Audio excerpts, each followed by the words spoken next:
every male member of my family has either served in the army or is serving in the army. So I know what it takes, for these families. Army brats, what we are called. So we're very adaptable.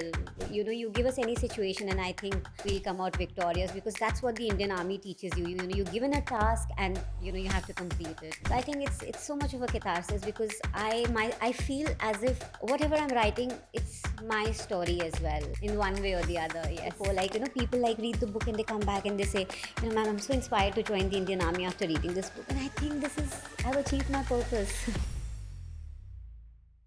Welcome to the Statesman Talk. I'm your host, Anna Chaudhary, and we have a very special guest with us here today. Bhavna Arora, welcome to our podcast. Thank you, Anna. It's such a pleasure and honor to be here. So, firstly, congratulations on the launch of your latest book. Could you please talk a little about it? How did it go? What are your plans about the book? Okay, so the launch was amazing. You missed it yesterday. Actually, it was organized by the Indian Army, and the Deputy Chief Stratcom had gone ahead and released it. So, actually, when you talk about such books, this is not my story. This is their story, and I'm just a medium. So, I feel sometimes, you go on looking for a purpose in life, and actually life is purposeless, but if you find these little purpose in life, and it just gives so much of meaning to your Small milestones that we create for ourselves. Yeah, create for ourselves. And when people tell me, oh, you do it for martyrs, and get their stories out, these are all unsung heroes, but I think somewhere uh, I'm doing a little bit of work for myself also, because I think it's so important for you to evolve as a human, for you Absolutely, to evolve as true. a author or as a professional. So I think this really helps me do that. Okay. Would you tell us a little about what do you mean by that? How do these stories impact you? And I'm sure it's not an easy journey because these are not light topics. Yeah. I have written on light topics as well. I have, I mean, you call them light topics, but of course they're also very grave topics in Yeah. the realm of femininity and sexuality. But when I talk about these books, when you coming out with the stories of martyrs, so I think first of all you need a lot of sensitivity to do that. True. And somehow I think I'm naturally blessed with it also because of the background that I have. So every male member of my family has either served in the army or is serving in the army. So I know what it takes, for these families. And also the sensitivity that I share with them is for a fact that I feel, what if I ever have to step into their shoes? So I think that's where I become a little more human. I have I have that feeling towards them, and it's just gives me a different perspective to life. Could you please tell us a little more about how was it growing up in an army background? It's not the regular, not what the rest of us actually get to experience and see. What are the challenges and difficulties that you face while growing up in an army background? I won't say difficulties, but of course challenges, because we have to move every 2 years. You have to prove yourself again, make new friends in a new school. And in my ninth standard, I had changed 3 schools. So, Wow. yeah, it was one after the other. And then, and then adapting to the new. So, I think army brats, what we are called. So, we're very adaptable. You give us any situation, and I think we'll come out victorious because that's what the Indian Army teaches you. You're given a task, and, you have to complete it. So, all these things, I think, they also make you very resilient. They also make you very sensitive, and they make you very humane. Okay. Do you think everyone adapts in a similar manner to this, or do you think it's easier for some and actually tougher for some other kids? Easier or tougher, I don't know, but you don't have a choice. So you have to do it. Okay. I mean, there's just no other way. But of course, there are families, who want to keep their kids in a hostel or maybe with their families, because there was a time when I had to pursue my higher education, and it was very difficult for me to travel with my parents everywhere. So I was given to my mother's relatives, my father's relatives, so they brought me up. So I had a varied, I had varied backgrounds bringing me up. So I think that also sort of makes you जहाँ से प्यार मिलता है आप ले लेते हो. That's a beautiful way to put it, actually. And do you think that's something that sort of inspired you to start writing? Because you have some sense of stability coming in constantly changing environments. If you have to shift every 2, 3 years and with a different setup of friends, also family actually. So do Yes, you think yes. that this is sort of a way of grounding for you? Writing would be a way of grounding for you in any way? Yeah, definitely. I think it's also a catharsis, Mm-hmm. because uh, you write for yourself first, and Yeah. then you write for others. So I think it's so much of a catharsis, because I feel as if whatever I'm writing, it's my story as well. Uh-huh. Yeah, in one way or the other. Yes. Okay. So, do you have a particular process that you sort of employ before you start writing or during writing, or is there a process to it I think, for Anna, you? it is just a cosmic connection. I don't even choose the stories. Sometimes it's just random.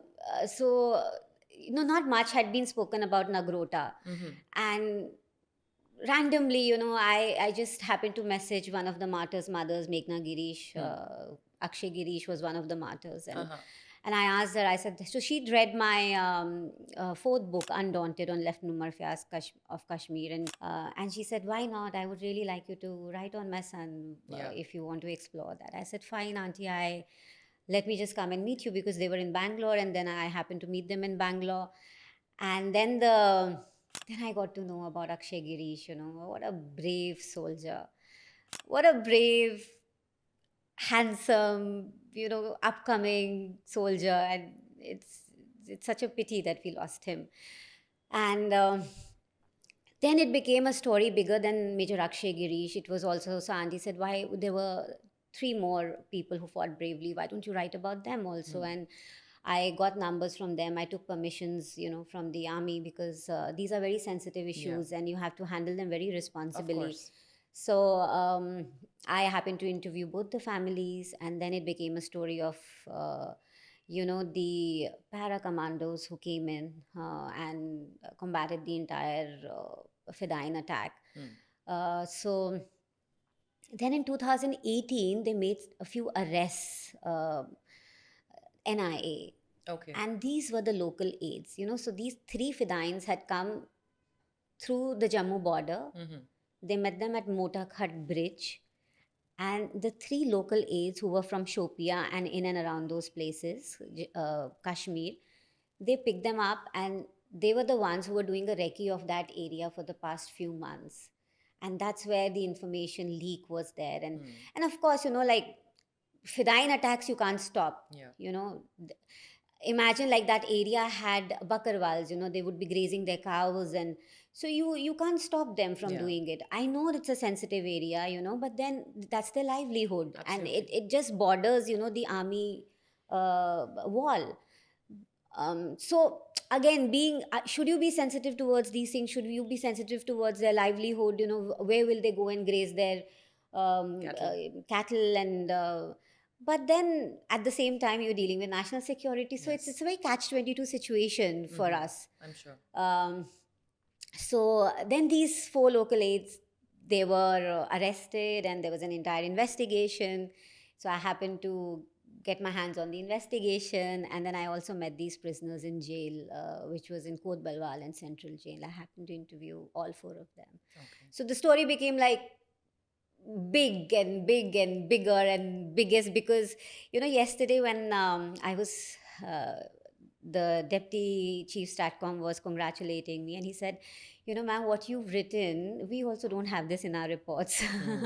So I mean, That's I think that's the amazing. biggest compliment Yeah, that you that's can amazing. get. Absolutely. So when you ask me about a process, there's just no process to it. आप एक सफ़र करने निकलते हैं और कारवा अपने आप जुड़ता रहता है. There are people who want and who believe in your intent, who believe, in the transparency of the work that you're doing. So, and when that credibility is, made, then these people, they want to give you that story to be written. So I think uh, I was just chosen for this work. You were destined to do this. I was particular- destined to do this. Yes. Okay. And I think somewhere there was a cosmic connection. I don't think I could have alone, done what I have done now. And I go back and I read this book myself because, when you write a book and you're like, oh, I'm done, I don't want to go through it again. You just give it to your editors and you just wait. Yeah. You want the story to sink in.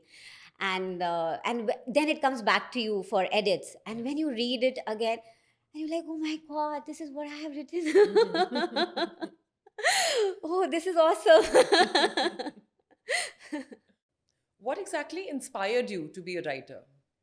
Do you think there was a particular moment in your life when you decided, okay, this is what I want to go ahead with? This is where I'm going to earn my bread and butter from, and this is what I want to do. Do you think there was any such moment in your life? I think I always wanted to be a writer. I always Ever wanted to since? write.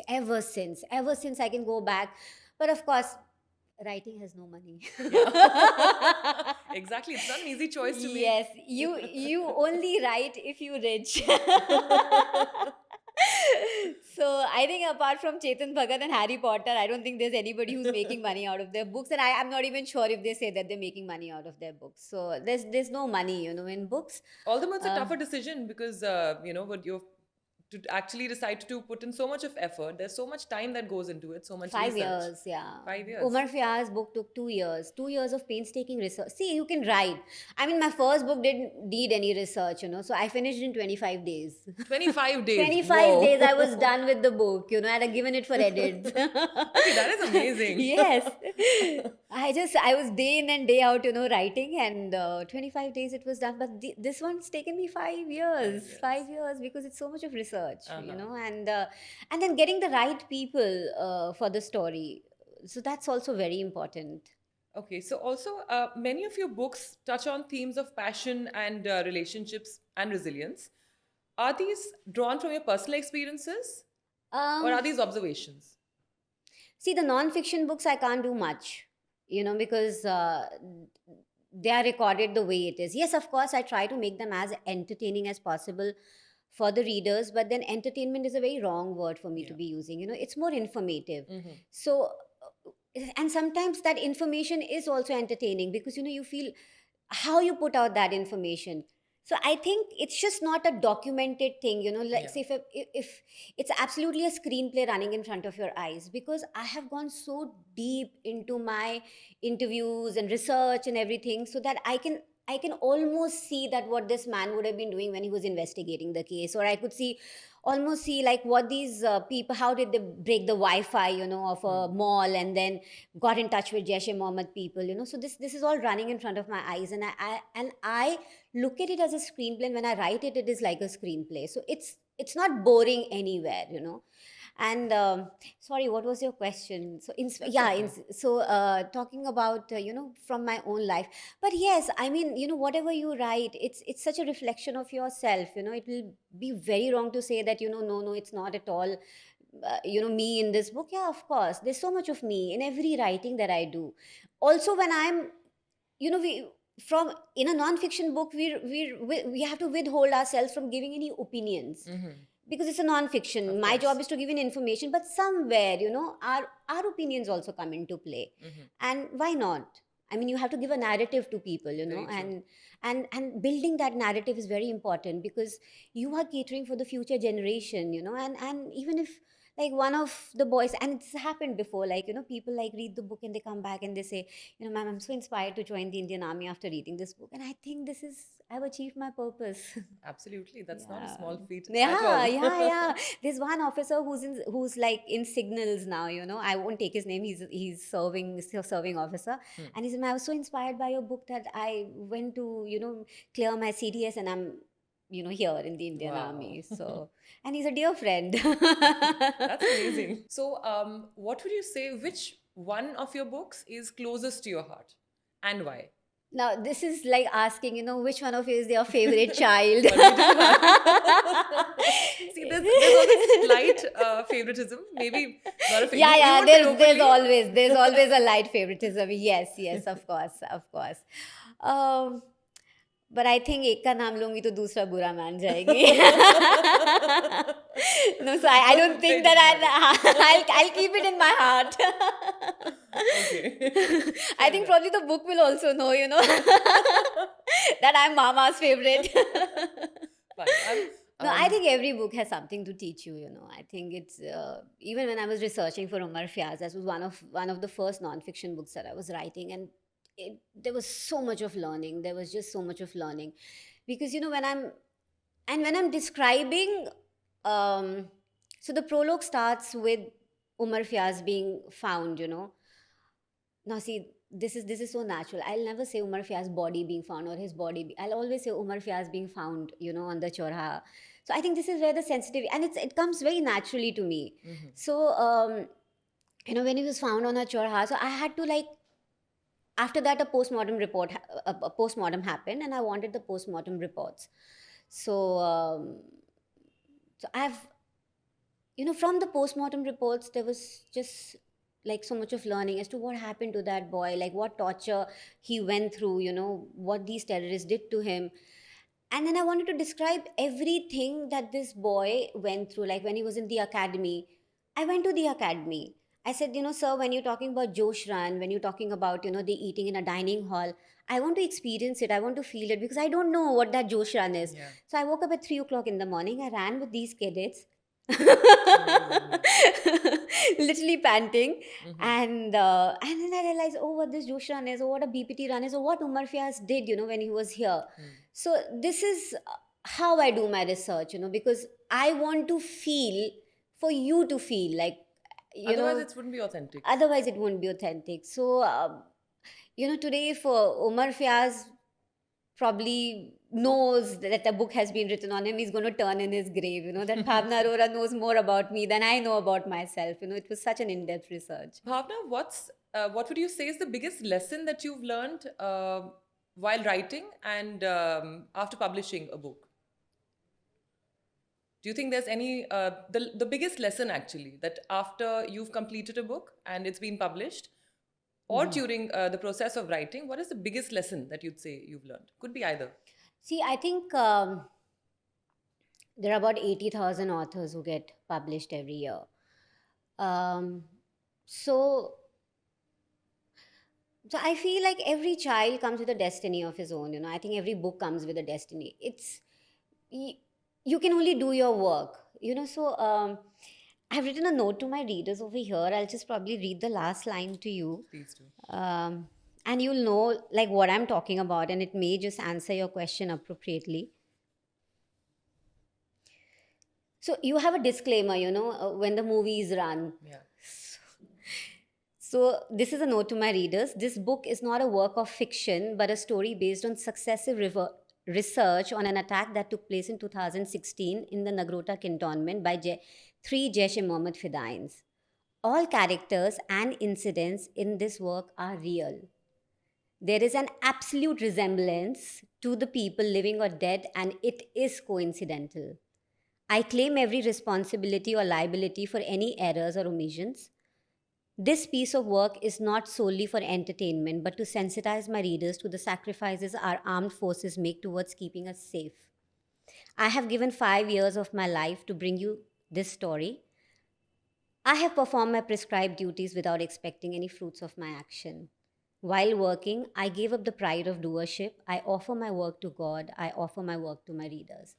So, again, I feel that the biggest lesson that I've learned is it'll happen. You just have to have the right intent.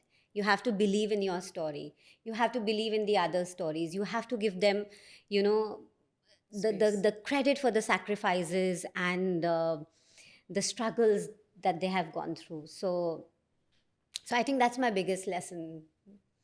I don't think too much. Whatever comes my way, I just take it. And I think, you're not going hunting for a story. Sometimes the stories are coming to you. They want to be written. They're destined to be written by you. So I think the kind of energy or the kind of perseverance or whatever you share, the story will just find you to be written, because we're all energy beings. True. So every energy, you're going to match it, and then, this is the kind of work that comes out then. So do you think that's what mostly happens? That you don't choose the subject of your next book, but the subject chooses you? Yeah, so in Umar Fiaz and this book, of course, I feel, but this was also like a random eureka moment, where I happened to connect with the martyr's mother on Twitter. And, But yes, my first book was a subject that was very deliberately chosen by me. I Okay. was talking about women's sexuality, so it was a very deliberate subject that I felt that needs to be spoken about. So that mostly topics that are around you, either happening within you or around you, observations. Do you think that's how you tend to pick your topics? Yeah, I think writing is all about observations and experiences. Yeah. Okay. So a lot of people say that you have to read to be able to write. So I Hmm. think no, I think you just need to feel and experience. You don't need to read to be able to write because I'm reading Thousand Splendid Suns today by um, Khalid Hosseini. Khalid Hossein, That's a and beautiful book. that's a beautiful book. I just can't relate to it. Yeah. I can't relate to it. So if people say that, oh, you have to read to be able to write, so I don't think everybody has got their own compartmentalization. Hmm. So I feel I just don't fit there. I'm not going to be describing flowers and mountains and valleys. I am like so focused on what I need to do. I need to make this person a hero, and I have to. So I'm very focused that way. So I'm not going to be so descriptive, but I'm going to be to the point, and it's just going to give you what the book the what the story intends to give you. Hmm. Yeah, so for what you've picked up the book, it's going to just give you that. Okay, interesting. I guess every writer also has their own particular unique style. Because I cried, I remember, after reading The Thousand Splendid Suns. And See, there you go. I am one of those. I've just started it, and like I must be like just one fourth of them. Like, what is this happening? Where is it going? Where is the story But it's so going? true. It actually happens in a lot of books that you tend to read. You're like, okay, I get it. You've drawn the picture. Please go ahead. Yeah. What's happening with the story? So we know what's coming up in your books. She picked up an apple and she did You're this, like, and fine, then she's done it now. What's next? for me, it's quick. Like everybody says that your books are a very quick read. Now, I'm looking forward to reading, your books actually, Oh yes, because you must. Bhavna, what's the most memorable feedback that you have received for your books, for one of your books? Oh yeah, so this just happened yesterday. As I told you. So Deputy Chief Stratcom, General Pratik Sharma. So he was launching the book yesterday, and he finished. He said, I read the book in the night. Of course, because see, he's launching the book. There's a scrutiny.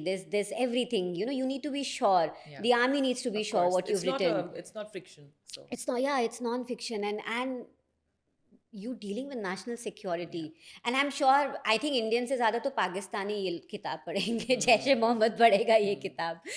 So so I think the compliment that I got from him was, ma'am, even we don't have all this in our formal report what you've written. I think this was one of the biggest compliments that I Of could have course. gotten. And I think my entire 5 years of painstaking research, crying, and I'm having this ache, that ache, body ache, and Waking I'm up at 3 traveling, a.m. and I'm like, ab sab acha ho gaya hai. It's all taken care of. Yeah, Amazing. so of course. And when I wrote the prologue and I sent it to the family, the martyrs family, they read it, and they cried. Of course.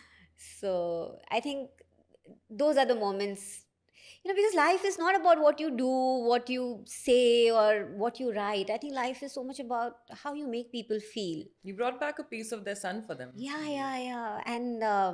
And and that loss was so personal. I felt, now I'm a part of all those families. I'm a part of Umar Fia's family. I still talk to them.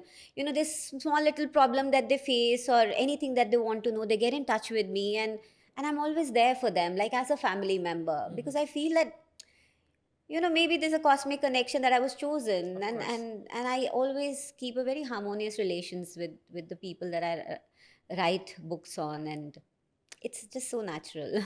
I'm sure 5 years is a long time. A long time, Yeah. yeah. So, if you could give one piece of advice, Bhavna, to budding authors, what would that be? Just believe in your story, because if you don't believe in your story, nobody else is going to believe in your story. It's so important, for you to not have any doubts on what you're writing. Just go ahead and do it. And another thing is, don't wait, just write.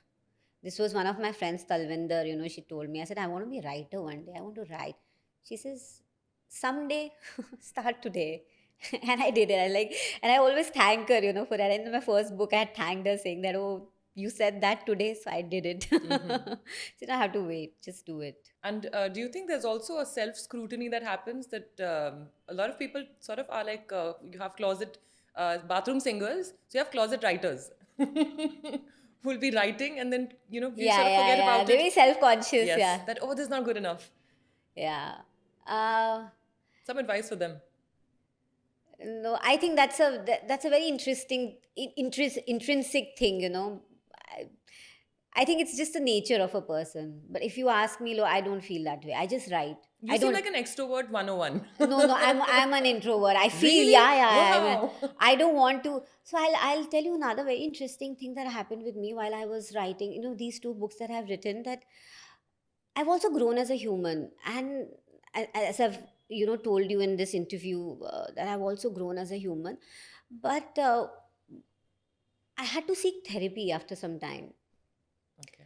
because this story was like, a lot of actors also say that when they're playing a part, then they just close themselves in a room and try Live to it. associate with that character. And so this happened with me. I don't know if it happens with other authors, but this happened with me. I was associating with everything that I was listening to, and it had gotten so deep. I was like, my God, imagine that mother, and I have to ask her, Auntie, when you saw Akshay for the last time, I have to ask that question because I have to write it down.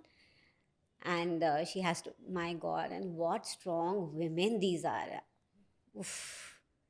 I was weeping, literally weeping, after, and I was writing, I was weeping, I was writing, I was weeping. Then Auntie told me, you take a break, you go for a Wow. holiday. And I did seek therapy for some time, because I wanted to disassociate my, Yeah. because, and I became absolutely an introvert. And somebody calls me for a party, or I have such a big social circle in Bangalore. I'm like, no, I'm fine. I'm happy. I think it just changed me as a person. It's and people see that change. It's so evident. I don't go out. I don't party much. Um, yeah. So I think those were, I don't know, good or bad, but I'm very comfortable with these changes as well. So it changed me as a person after writing these two books. Interesting. I think that's part of how we evolve as people. Some people through writing, some people through whatever art, especially I Absolutely. think artists. And that's intrinsic with all people in the creative fields. Absolutely, absolutely. Even if you're not in a creative field, I think growth is very essential for everybody. True. So we all have to work on ourselves to not just be better citizens, but also be better humans and be more sensitive towards the human side of everything, Everything. Yeah. So, Bhavna, my last question to you would be that after you've written a book, how do you unwind? I go on a holiday. I do go on a holiday, and I also go on holidays in between as well. So if I've written a very heavy chapter, Yeah. and then I'll take a break, and I'll go with people who are close to me, my best friends, Hmm. and they also happen to be wives of naval officers or army officers, and so we associate, we relate, and then I take a break, and it's your comfort zone, and you just unwind. Amazing, amazing. I think that would be also well deserved after. Because there's Yes, so much, there'll be so much of just an emotional impact yes, that yes, yes, as an author, you'd be living it, feeling it, and yes, that's not an easy feat. yes, yes, I think in absolutely. Living it and feeling it, I think these are the two things which change you as a person. So I think in my journey, I've gone through these two emotions very, very strongly. And writers are, I mean, I have great respect for writers because writers are great, are brave people intrinsically to be actually uh, allowing themselves to step into another's shoes, feel what another person's feeling, and then actually write about it. So you're lingering onto a heavy topic for such a long time that normally we tend to sort of want to dissociate from our own emotions and feelings, let alone get into someone else's. Yeah, that's So true. kudos to that. That's true. That's true. And also, like, I think my breaks were also with these families sometimes, because Okay. Major Akshay Giri's daughter. So I'll share this also with you. So there's a video, where this little 3-year-old girl is saying, my dad fought with bad uncles and army teaches you this. And so that's Major Akshay Girish's daughter, Naina, okay? And he was the officer who'd volunteered, to go for this operation. He was not supposed to be there. He'd just come in and he said, sir, this junior officer doesn't know the place. I know Yeah. the place. And he volunteered to go, there. Um, and so when 5 years back, when I'd gone to their place, so I was in their house. So this bubbly girl comes to me, you're writing a book on my papa. Do you know my papa is a hero? I'm like, oh yeah, should I show you my papa? I said, yeah, please. And imagine she doesn't even know she's lost her dad, and imagine the brought up, how the parents, the grandparents are bringing up the child, to be so brave. And she brings this album to me, with photographs. She's like, this is my papa. And today I want to go to her and tell her that this is your papa's story. See, I still feel, and I get goosebumps when I I'm think getting about it. goosebumps, hearing it. Yeah. And she's a grown up girl now. I think must be entering her teens very soon. So, and it's such a beautiful feeling. So, yeah, it's a different world. Amazing. So, Bhavna, thank you so much for being with us. And all the best for your next book. Thank you so much, Anna, for having me over. It you. was an absolute pleasure. If you like this episode, then please like and subscribe.